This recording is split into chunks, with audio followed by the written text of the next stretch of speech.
나누겠습니다. 우리 베드로전서에서 가장 중요한 단어를 하나를 꼽으란다면 저는 과감하게 이 나그네라는 단어를 선택할 수가 있습니다. 이 나그네라는 단어가 헬라어로 파로이코이라는 단어입니다. 파로이코이. 그래서 이게 신약 성경에 나타난 기독교인들의 사회적 실존을 보여주는 아주 중요한 키워드입니다. 그래서 오늘 베드로전서에서 가장 중요한 이 말씀을 여러분들과 함께 좀 나누려고 하는데요. 자, 일단은 맥락을 좀 봐야 될 것 같아요. 베드로전서의 구조가 어떻게 되어 있냐면 1장 1에서 서론이 좀 포함해서 2장 10절까지는 일반적인 원리를 얘기해 놨습니다. 일반적인 원리, 전체적인 원리를 설명합니다. 그래서 여기서 한마디로 말하면 너희가 누구냐라는 얘기를 해요. 이 나그네와 같은 맥락인데요. 그래서 너희가 누구인가에 대한 얘기를 베드로가 끊임없이 얘기한 다음에 여기서부터는 이제 적용 부분으로 넘어갑니다. 여기서는 적용 부분으로 넘어가고요. 적용 부분으로 넘어가면서 일단 요 다음에 또 맥락이 많이 나옵니다. 요 다음부터는 고난의 얘기가 나오는데 2장 11에서 3장 7절까지가 또 한 묶음으로 묶을 수가 있습니다. 이것을 신약학자들에 의하면 가정규례라 그럽니다.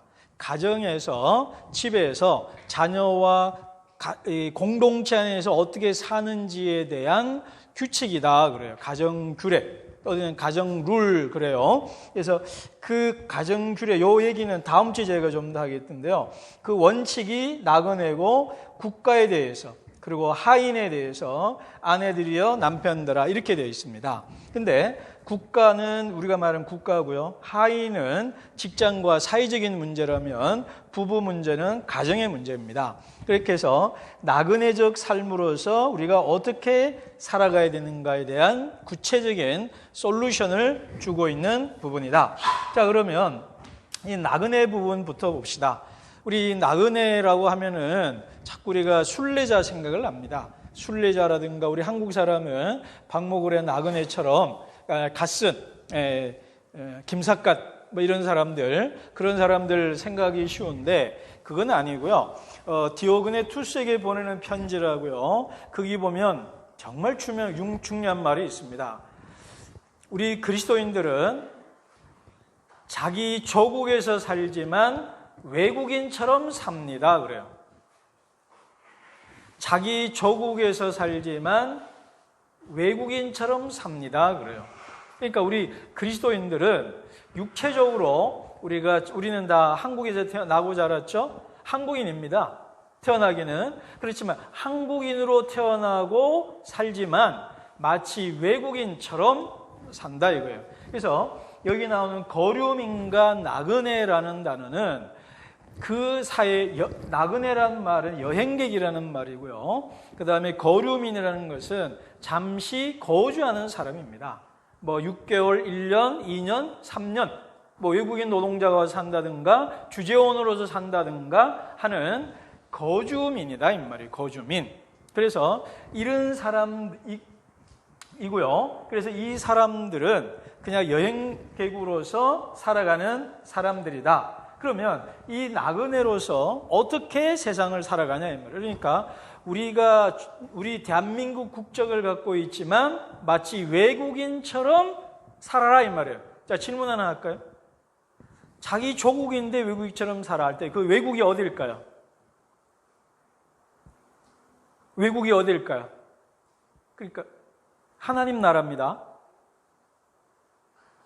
하나님 나라입니다. 그러니까 우리가 대한민국이라는 국적을 가지고 대한민국이라는 땅에서 살지만 마치 외국인처럼, 그러니까 어느 나라 시민인 것처럼 외국 사람이 한국에 가서 사는 것처럼. 그럼 외국이라서 외국이 어디냐 이 말이에요. 바로 천국, 하나님 나라를 말한다 이 말이에요. 그래서 그 말을 다시 갖고 오면 좀 더 엄밀하게 말하면 이 땅은 대한민국은 우리의 국적을 갖고 있지만 진정한 국적은 천국이다 이 말이에요. 이거 조금 중요한 신학자 얘기한다면 신학자들이요, 우리 크리스찬들은 two citizenship 그래요. 우리는 두 개의 시민권을 갖고 있다 그래요. 천국 시민권을 갖고 있고 우리는 대한민국 시민권을 갖고 있다 그래요. 그런데 베드로전서에 의하면 아니다라는 거예요. 네가 외적으로는 대한민국 시민이지만 너의 시민의 시민성을 결정하는 것은 천국이라는 거예요. 봐요. 한국 사람으로 사는 것과 천국 시민으로 사는 것이 충돌이 안 될 때는 문제가 안 됩니다. 근데 만약에 충돌될 경우 대한민국 시민으로 살 거냐 천국 시민으로 살 거냐가 충돌 현상이 생기는 그 지점에서 무엇을 선택할 거냐 이 말이에요. 그때 나그네로 선택하라 이 말이에요. 이게 중요한 포인트입니다. 여러분 일상적으로 우리가 살 때요 충돌될 일 없습니다. 그래서 이 디오그네 투스에게 보내는 편지에 뭐라고 하냐면 우리는 똑같은 언어와 풍습을 갖고 산다. 의복도 비슷하다. 똑같은 의복을 입고 똑같은 집에서 산다 이 말이에요.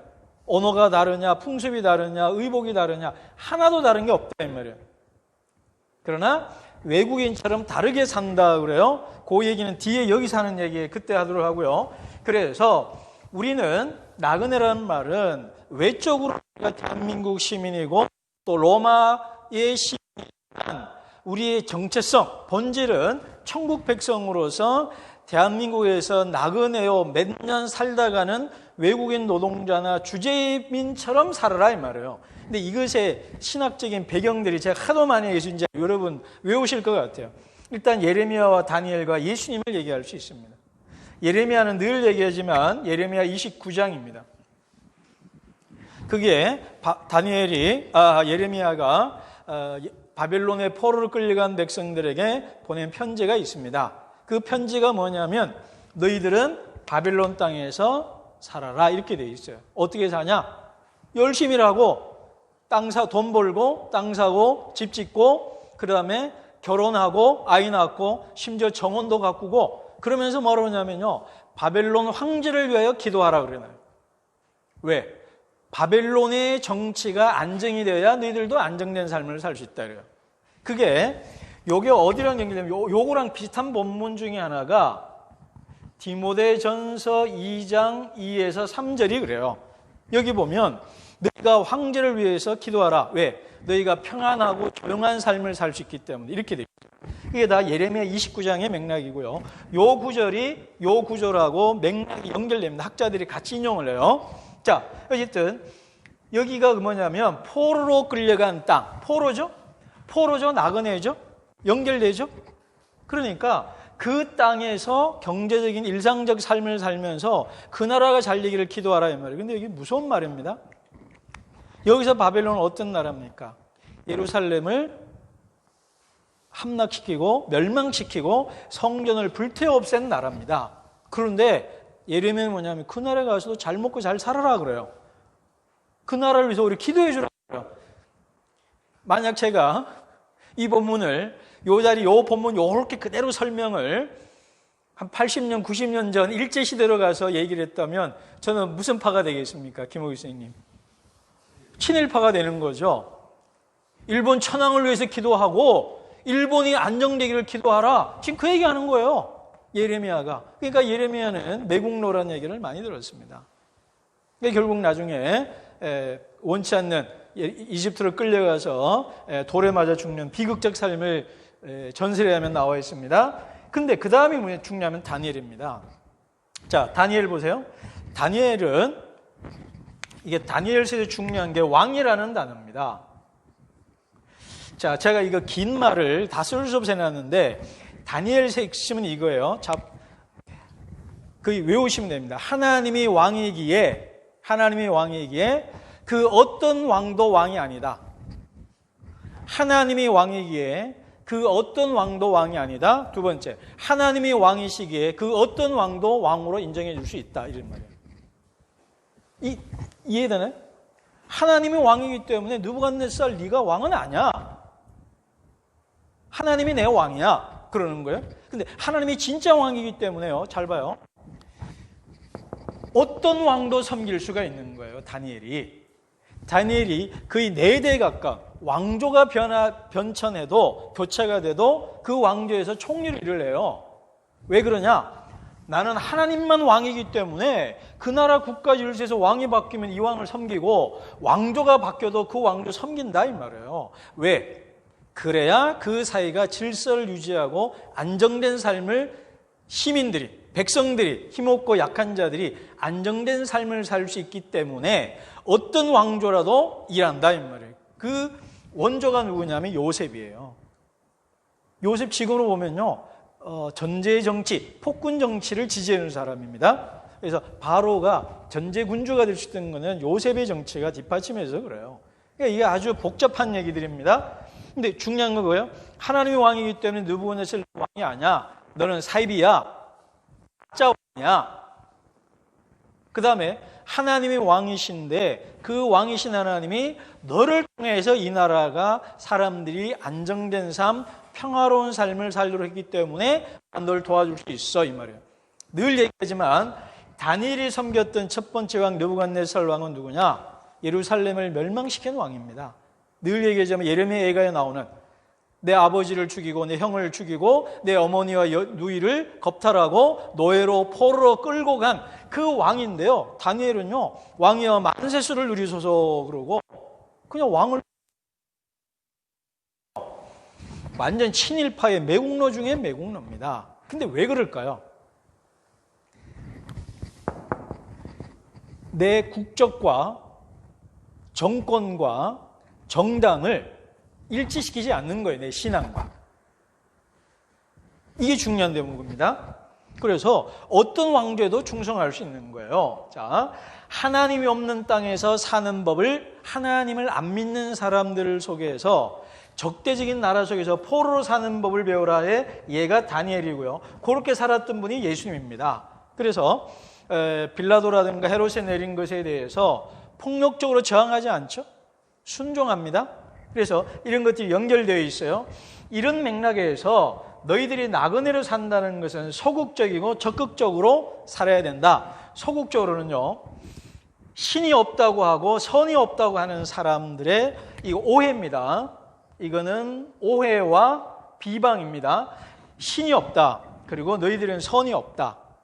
그러니까 초대 기독교인들이 받았던 비난 중에 하나가 뭐냐면 기독교인들이 무신론이라는 비판을 받았습니다. 근데 아이러니한 것은 오늘 우리가 무신론자를 많이 비판하죠. 무신론자라고 욕먹었던 기독교인들이 무신론자를 욕하고 있는, 싸우고 있는, 물론 이제 논리적인 대화나 토론을 해야 되겠죠. 근데 이 당시 신이 없었던 이유는 여러 가지 이유가 있습니다. 왜냐하면 그 고대의 모든 종교들은요, 신상이 있었거든요, 이미지가. 근데 기독교만은 이미지가 없어요. 야, 모양이 없는 신이 어디 있냐? 이게 왜 중요할까요? 모양이 있으면 일치가 되잖아요. 그거하고 일치가 되잖아요. 그게 뭐예요? 왕하고도 일치될 수 있고 국가와도 일치될 수 있고 여기 뭐 민주당과 일치시킨 사람이 있고 민주당 친문이고 여기는 또 누구야? 또 이재명 쪽에 가까운 사람이 있고 여기는 뭐 정의당이 있고 여기는 통합당이 있고 그렇잖아요. 그러지 말란 거예요. 지지하되 뭐를 떨어뜨려야 되는 거예요? 신이 없다라는 거예요. 신이. 근데 선이 없다. 여기 상당한 그 오해가 있었다고 그래요. 그래서 우리 기독교인들이 형제, 자매라고 부른 거 보고 근친상간이라는 비난을 많이 받았습니다. 근친상간. 그리고 또 하나는 만찬 때문에 비방을 받았어요. 이거는 내 살인이 먹어라. 이거는 내 피니 마셔라. 이러니까 살과 피를 먹는 식인종들이다. 이래가지고 비난을 받았다 그래요. 그러니까 여기에 대해서 너희들이 신이 없다는 말과 선이 없다라는 말에 대해서 오해를 제거하도록 하기 위해서 선을 행해야 된다. 그 얘기를 하고요. 그 다음에 적극적인 대안이 뭐냐면 하나님 나라를 여기서 사는 겁니다. 자, 오늘 본문에 보시면요. 원어로 보면 하나님이 방문하시는 날에라고 되어 있어요. 하나님께서 오시는 날에, 하나님이 이 땅에 방문하러 오시는 날에 하나님께 영광이 되게 하라라는 얘기를 해요. 이 말의 뜻이 뭐냐면 이겁니다. 자, 우리가 나그네라고 그랬잖아요. 그럼 우리가 원래 살아야 될 곳은 어디예요? 천국 사람이잖아요. 그러면 천국에서 사는 것처럼 이 땅에서 살아라 이 말입니다. 아주 간단한 얘기 하나 할까요? 제가 수영을 한 6개월 동안 못 갔습니다. 근데 마침 8월 1일 날 하여튼 기적적인지 등록을 하게 됐습니다. 이게 하고 나는 무슨 생각하냐? 가서 수영학을 대비해서 지금부터 조금 운동하는 척이라도 해야 되겠다. 그 생각을 한단 말이에요. 여러분 그렇잖아요. 우리가 운동선수가 중요한 시합을 미국에 가갖고 아니면 일본은 안 되겠다. 유럽이나 미국이나 남미에 가서 시합을 합니다. 그러면 시계를 어떻게 맞춰서 삽니까? 미국 시간에 맞춰서 살고요. 유럽 시간에 맞춰서 살고 남미 시간에 맞춰서 생활하고 운동을 합니다. 이해가 되나요? 그러면 우리가 이 땅에서 나그네라면 우리의 본적과 국적이 천국이라면 천국에 가서 영원히 사는 것처럼 살 것을 여기서 준비하라 이 말이에요. 천국 가서 살 것을 준비하라는 거예요. 같은 말을 뒤집으면 천국에서 사는 방식으로 여기서 살아라 이 말이에요. 그래서 C.S. 루이스가요, 천국과 지옥의 이론에서 아주 재밌는 말을 해요. 위험한 말을 쓰는데 뭐라고 하냐면 하나님은 모든 사람을 천국에 넣어준대요. 하나님은 모든 사람을 천국에 넣어준다는 거예요. 근데 왜 천국 안 들어가냐? 천국에서 사는 그 실존 아이덴티티가 싫다 이거예요. 그게 천국과 지옥의 이론에 나와 7가지가 나옵니다.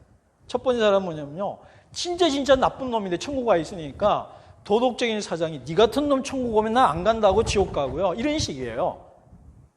거기 보면 어떤 어머니가 나오는데 아이에 대한 집착 때문에 못 들어가는 사람이 있고요. 뭐 그런 여러 가지가 있어요. 그러니까 천국에 들어가서 사는 천국의 라이프 스타일이 몸에 안 맞는 거예요. 이렇게 사느니 나 혼자 지옥 가서 살겠다 그러면서 나와 너 사이에 무한한 우주가 있어요. 무한한 거리. 그 무한한 거리에서 홀로 외롭게 영원히 살아요. 그게 바로 C.S. 루이스의 천국에 대한 개념과 지옥에 대한 개념이에요. 그러니까 이 말은 뭐냐면 나그네라는 말은 너희가 원래 살아야 될 하나님 나라의 삶의 방식을 여기서 살아라 이 말이에요. 그게 뭐냐 요거예요. 요거. 하인 직장에서 부부는 어떻게 살고 그 뒤에 고난이 어떻게 쭉 나오는 게 바로 그거예요. 그리고 그렇게 사는 것이 천국에 사는 것을 연습하는 삶이다 이 말이에요. 자, 이게 핵심입니다. 자, 그다음 그렇게 하기 위해서 구체적인 첫 번째가 이제 국가에 대한 문제고, 국가는 한마디로 복종하라 그런 얘기를 합니다. 그런데 여기에서 첫 번째 이게 우리말 성경에는 모든 제도라고 되어 있어요. 제도, 인간이 세운 모든 제도에 복종하라 이렇게 되어 있습니다. 근데 이게 이제 학자들이 논란이 많습니다. 이게 번역이 좀 적절하지 않다 그래요. 이게 헬라어로 크티시스인데 이거는 피조물이라는 뜻입니다. 크리에이션. 그래서 이게 인간의 삶에 필요한, 인간이 생존을 하고 삶의 기본권을 유지하기 위해서 필요한, 그래서 우리 사회가 만들어내는 어떤 규칙과 어떤 그것을 말한다 그래요. 제도라기보다는 피조물이라고 보는데요. 사람으로 보기도 하고요. 사람이 아니라고 하는 분도 있는데 그 뒤에 보면 왕과 총독이 나오잖아요. 그러니까 이게 사람 제도보다는 저는 사람에 가깝다고 봐요. 그리고 더 중요한 거는 질서입니다. 저는 사람과 질서 둘 다라고 봐요. 보통 학자들은 사람이 아니라고 그러더라고요. 근데 보면 그 다음이 바로 왕에게 순종하라 그러죠. 총독에게 순종하라 그러잖아요. 그러니까 사람이 들어갈 거예요. 들어가야 되는데 근본에 이제 크리에이션, 영어로 오더, 질서를 말합니다. 그 사이의 기본적인 룰과 오더, 질서를 복종해 주라 이 말이에요. 근데 이것이 바울하고 너무 비슷해요. 제가 도표를 갖고 있는데 2장 요 구절하고요. 로마서 13장 1에서 7절하고 거의 싱크로율 80-90% 나옵니다. 같아요. 하나님이 모든 권세에 복종하라 하는 그 로마 13장 너무 똑같아요. 그래서 국가에 복종하라, 왕에게 복종하라는 것은 베드로와 바울의 공통 생각이라고 봐야 합니다. 그러면 이 유대인의 대표자인 베드로, 이방인 선교의 대표자인 바울이 동일한 목소리를 내고 있다는 것은 신약교회, 초대교회의 공통된 목소리다, 이렇게 볼 수 있습니다. 그래서 국가와 제도에 복종하라라는 것은 합의된 주장이다라는 겁니다. 자, 그러면 저는 이게 존경이라고 되어 있는데요. 저는 존경보다는 존중이 좀 더 우리 한국말 뉘앙스로 존경하다보다는 존중하라가 더 맞는 의미일 것 같아요. 맥락이. 왜 그러냐면요. 근데 존경도 틀리지는 않을 것 같아요. 근데 여기에서 특징이 뭐냐면 지금 이 서신을 베드로가 썼잖아요. 그리고 베드로가 죽기 직전에 썼다고 봅니다. 그러면 베드로는 누구한테 죽냐면 네로에 의해서 죽습니다. 네로. 그러니까 여기 나오는 복종하라고 할 때 이 사람이 바로 네로라는 거예요. 네로 황제. 뒤에 보면 왕을 공경하라, 존중하라. 그죠? 그 왕이 누구냐면 네로라는 거예요. 베드로가 네로 보고. 우리가 이 맥락을 보면 어쨌든 기독교 핍박 시기라고 봅니다. 기독교를 핍박하는 시기에 기독교를 핍박하는 네로 황제를 보고 존중해주고 존경하라, 이 말이에요. 이게 참 어려운 문제입니다. 자, 보세요. 지금 이제 보수 기독교가 뭐 이번 이제 방역 문제 돼가지고 뭐 난리가 났습니다. 이거 기독교 탄압이다, 망한다, 뭐 이러고 막 뭐 난리가 났어요. 근데 그런 분 보고 저는요, 왜 이 베드로전서 2장에 하면 존중하라는데 왜 이런 제도와 질서를 중대본이 전염병 코로나 19이 확산되는 걸 막기 위한 제도인데 왜 존중하지 않느냐, 뭐 이럴 거란 말이에요. 근데 만약에 정권이 바뀌어가지고 진보 정권이 나왔다면 또 어떻게 될까요? 보수 정권이 나오면 또 어떻게 할까요? 이제 또 누가 떠들겠어요?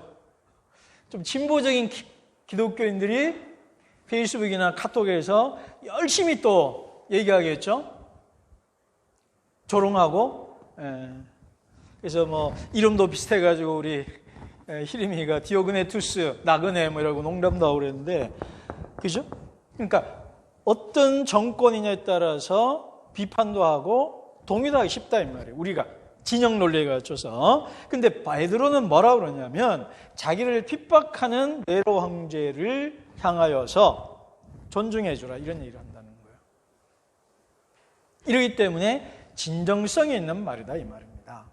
그리고 나중에 네로에 의해서 순교당한단 말이에요.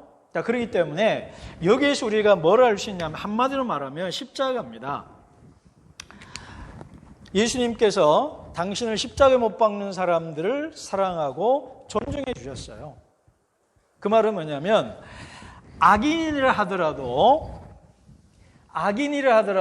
그는 하나님의 창조된 피조물이기 때문에 악인도 악인으로서 존중받아야 된다는 거예요.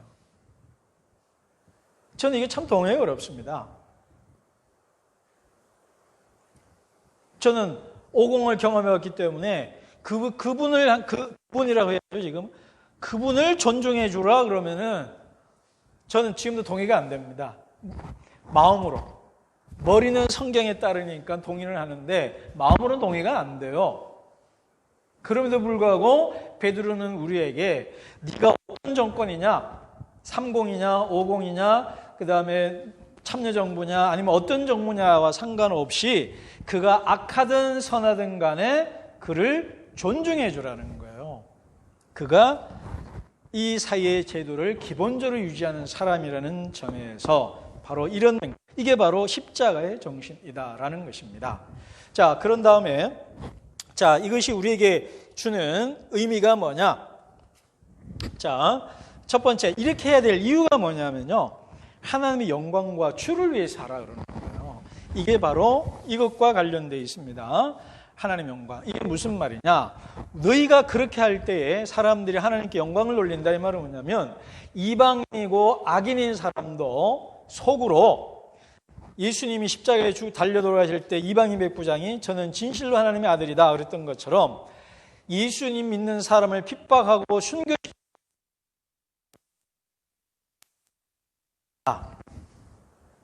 사실 초대 기독교가요, 전도가 잘 된 이유 중에 하나가 순교라고 그럽니다. 순교할 때 모습을 보고 많은 사람이 기독교인이 됐다고 그래요. 저렇게 끔찍하게 죽고 싶지 않아 라고 해서 기독교를 안 믿거나 떠난 사람도 있지만, 그들보다 저렇게 순교하는 순간에도 미소를 잃지 않는 저 사람들, 저기에 something, 뭔가 있다. 저희 종교는 뭔가 다르다. 저희들은 삶의 이유가 있다. 나중에 3장이 나오죠.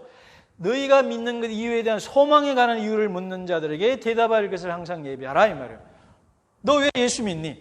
그렇게 핍박당하고 순교당하면서도 웃음이 잃지 않는 너희 안에 무엇이 있길래, 너희가 믿는 신이 무엇이기에, 누구이길래 너의 삶은 우리랑 다르냐 이 말이에요. 그래서 하나님께 영광 돌리게 된다 이 말이에요. 그러기 때문에 우리가 해야 된다. 그러기 위해서 우리가 뭐를 해야 되냐면, 이거 동일시하지 말라는 많이 얘기했습니다. 요거 두 번째로 한다면, 내부 악행을 근절하라. 이건 뭐냐면 9절 10절에 나오고요. 11절에 보면 거류민과 나그네 같은 너희를 권하노니 너희 영혼을 거슬러 싸우는 육체의 정욕을 제어하라. 이렇게 되어 있습니다. 11절에.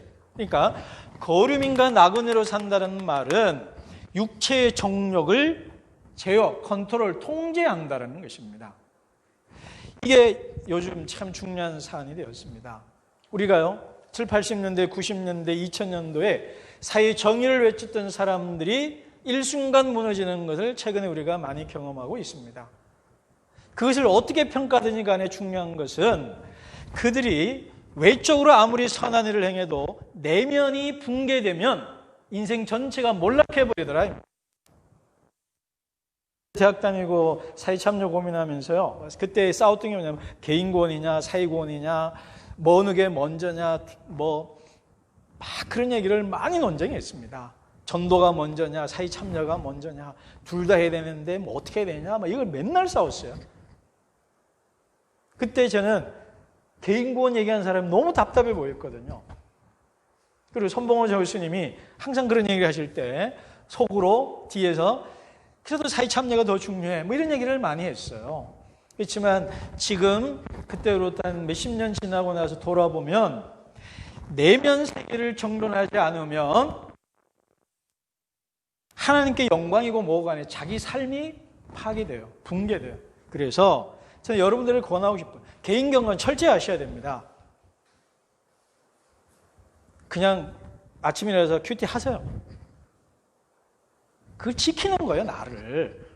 그래서 제가 여러분 그래서 이게 너무 권위적이고 꼰대 같은 말인데 그냥 하셔야 돼요. 왜? 나를 지키기 위해서. 내 내면 세계를 보호하기 위해서. 내 영혼을 지키기 위해서 하라 이 말이에요. 그 다음에 외부에는 선을 행하라 그러죠. 선이 국가에 대해서 복종하는 거고요. 그 다음에 하인이 까다로운 상사에게도 순종하는 거, 뭐 이런 것들이 나와 있습니다. 그래서 뭐라고 하죠? 너희가 선을 행함으로 그들을 부끄럽게 하고, 그건 로마서 말씀이고, 여기에서는 너희가 선을 행함으로 오해를 풀게 하라 이 말이에요. 그러니까 우리가 코로나19 때문에 기독교가 많은 비난을 받고 있습니다. 이게 선을 행해서 받는 비난이라고 하기에는 뭔가 찜찜하고 아닌 것 같아요.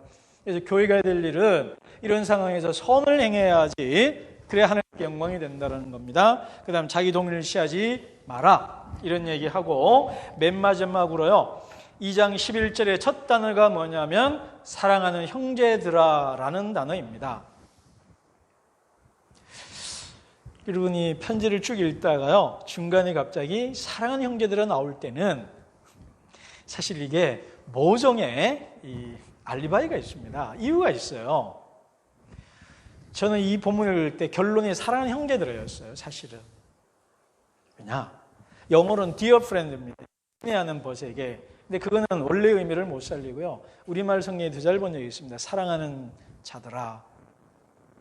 베드로가 이 말할 때 베드로의 마음속에 약간의 서글픔, 억울함, 애잔함 있었던 것 같아요. 억울하잖아요. 뒤에 나오겠습니다만 예수님은 욕하도 맞대 욕하지 않냐씩 쭉 나오거든요.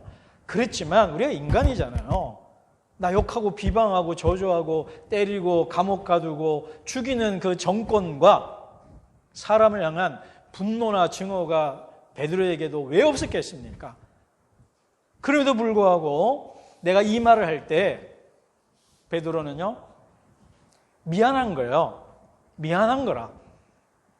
그러니까 좀 받아치라는 거죠. 정말 내가 사랑하는 우리 로고스 교회 성도 여러분, 그리고 소아시아 지역에 고난받는 신자 여러분, 근데 너희들 정말 사랑한다. 그래서 마음은 원치 않지만, 하고 싶지 않는 말이지만, 어쩌면 너희들에게 거슬리는 말이고 나도 별로 하고 싶지 않는 말이지만 너희에게 한다.